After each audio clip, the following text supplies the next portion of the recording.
આ વિડીયો દરેક એવા મા બાપ માટે છે જેમને પોતાની ઇજ્જત વહાલી હોય છે, દીકરી નહીં. મારી વાત કડવી લાગશે પણ એકવાર આ વિડીયો ખાસ જુઓ.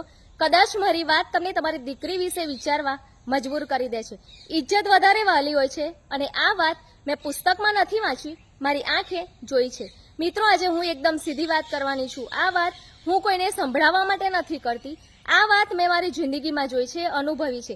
આજકાલ ઘણી ફેમિલીમાં મા બાપને પોતાની ઇજ્જત વધારે વહાલી હોય છે, દીકરી નહીં. લોકો શું કહેશે, સમાજ શું કહેશે, સગાવાલા શું કહેશે, આ બધું જ મા બાપ વિચારે છે અને પોતાની દીકરીની જિંદગી ભૂલી જાય છે. એક વાત કહું, દીકરો જમીનમાં ભાગ માગે તો એને કોઈ કંઈ કહેતું નથી, પણ દીકરી પોતાના મા બાપની જમીનમાં ભાગ માગે તો તરત જ બોલશે, આને તો મિલકતનો લોભ છે. કેમ ભાઈ, દીકરીએ શું ગુનો કર્યો છે?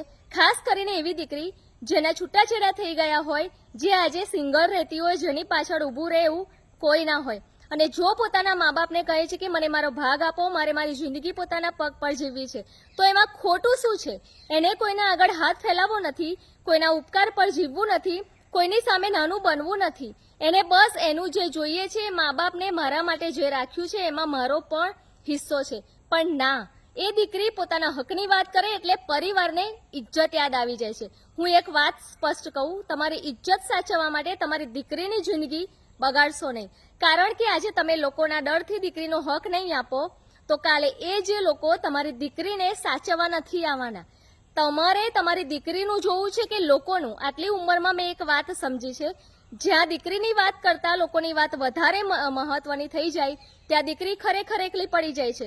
એટલે મા બાપને મારી એક જ વાત, દીકરી હક માગે તો એને ખરાબ ન કહો, પહેલા એની પરિસ્થિતિ સમજો અને જો એને ખરેખર જરૂર હોય તો એની સાથે ઊભા રહો.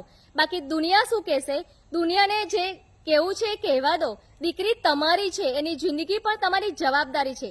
કેટલાક મા બાપને પોતાની ઇજ્જત એટલી બધી વહાલી હોય છે કે ઇજ્જતના નામે પોતાની જ દીકરીનું દિલ તોડી નાખે છે.